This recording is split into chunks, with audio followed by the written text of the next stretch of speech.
planter banane. Banane, ça pousse pas. J'ai de petits problèmes dans ma plantation. Pourquoi ça pousse pas? J'ai de petits problèmes dans ma plantation. Pourquoi ça pousse pas? En duplex depuis Dijon, Claude et Lydia Bourguignon, que j'appellerai les Bourguignons, et qui ont tous deux créé un laboratoire de recherche et d'expertise en microbiologie des sols. Alors peut-être pour commencer cette émission de manière un petit peu pédagogique, mais il me semble que c'est nécessaire, monsieur et madame Bourguignon, qu'est-ce qu'on entend sous le vocable un peu figé d'appauvrissement des sols? Alors on a développé la notion d'appauvrissement des sols qu'on appelait aussi fatigue des sols, un constat qui était que les sols demandaient de plus en plus d'engrais pour maintenir les rendements. En fait, nous, ce qu'on observe, c'est que c'est pas un phénomène d'appauvrissement ou de fatigue, c'est réellement un phénomène de mort des sols. C'est-à-dire que les sols sont en train de mourir biologiquement. Mais c'est un terme adéquat, mort, pour parler d'un sol. Un sol peut mourir. Oui, un sol peut mourir, parce que en fait, un sol, il faut le voir sous différents plans. Et les pratiques culturelles intensives font qu'un sol meurt. Mais alors, quand vous dites pratiques culturelles intensives, vous parlez de quoi? On peut parler de labour trop profond, d'utilisation d'énormément d'herbicides, de pesticides, de fongicides. Et en fait, le sol, bon, en essayant de faire assez simple, en fait, le sol a une dynamique, il est constitué d'une surface et d'un fond. Un labour profond, en fait, met la profondeur à la surface et ça détruit complètement l'unité, l'équilibre. Et ces produits de traitement va tuer une microfaune, des bactéries, des petits insectes, des vers de terre qui sont indispensables à la vie du sol. Puisqu'on parle de sol qui risque de mourir, etc., donc c'est très important pour les auditeurs de comprendre que le sol est vivant. Ça, je pense, c'est un élément majeur, puisqu'en fait, on a l'habitude de voir le sol tous les jours comme plutôt du minéral quand on le regarde à l'œil nu. Et en fait, il faut bien comprendre que le sol, c'est un écosystème qui a une diversité de vivants à l'intérieur qui est énorme. Donc, quelques chiffres. Dans 1 gramme de sol, vous allez trouver 10 millions de bactéries. Donc, vous prenez un sac de terre d'1 kilo, vous avez plus que la population d'êtres humains en bactéries dans l'échantillon de sol que vous prenez.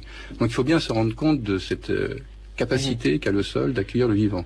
Si vous parlez en termes de vers de terre, c'est la masse de vers de terre qui se trouve sur 1 hectare est plus importante que les animaux que vous voyez dessus. Si vous voyez quelques vaches se promener sur l'hectare. Je fais une parenthèse parce que j'ai lu dans le livre de Claude Bourguignon que si on prenait la totalité de la masse des vers de terre dans le monde, on obtenait plus que la masse des animaux qui étaient sur la Terre. C'est ce que je viens de dire. C'est ce que vous voulez dire? D'accord, ok, pardon. J'ai pas compris qu'on pouvait faire le calcul, mais bon, c'est une parenthèse.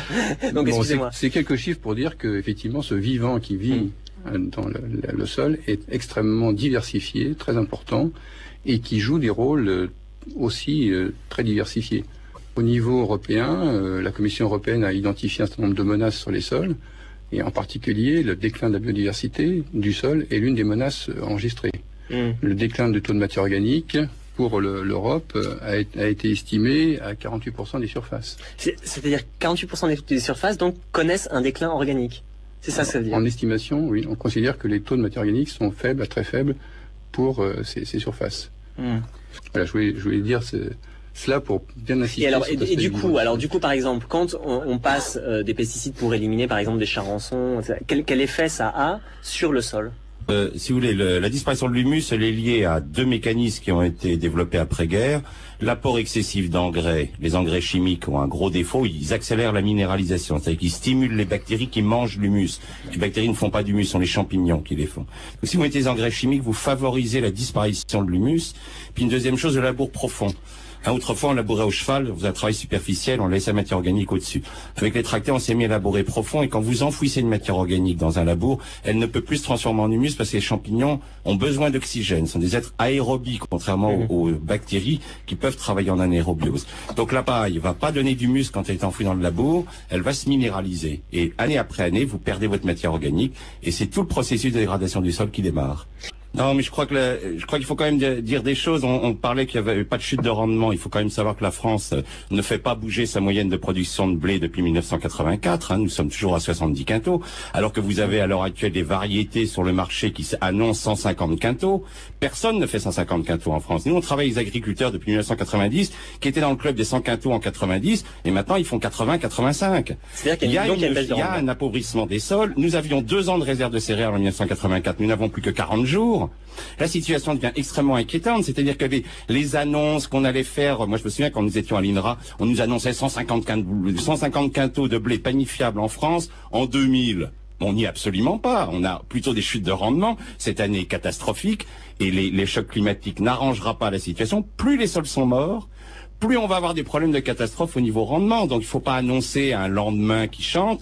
Tant qu'on maltraitera les sols, tant qu'on continuera à tuer à coups de pesticides et à coups d'engrais chimiques nos sols, nous aurons de l'érosion et nos rivières pleines de boue, parce que un sol meurt en 3 étapes. Première étape, c'est sa mort biologique. Vous labourez trop profond, vous mettez des engrais chimiques, vous mettez des pesticides, vous faites disparaître le taux de matière organique, vous faites mourir les animaux et vous faites mourir surtout les champignons qui fabriquent l'humus. À ce moment-là, l'humus n'est plus attaché avec les argiles.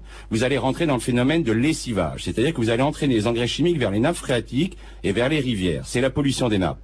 Ensuite, vous avez une 3e étape. Une fois que la chimie est partie, c'est-à-dire que l'ion calcium n'attache plus l'humus et l'argile, c'est le sol qui s'en va. C'est les argiles qui partent, c'est-à-dire c'est notre potentiel du futur, des générations de demain, qui partent dans les rivières. Chaque fois qu'il pleut en Europe maintenant, toutes les rivières sont pleines de boue.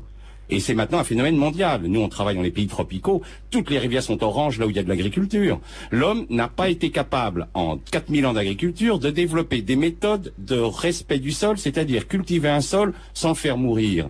Et c'est ça le grand challenge de demain. Mais pour ça, il faudra qu'on fasse rentrer de la science dans l'agriculture. Il ne faut pas que l'agriculture reste une technique où on balance des engrais chimiques, où on raconte que le sol est un milieu simple. C'est le milieu le plus complexe du monde. Le profession d'agriculture, c'est la profession la plus complexe.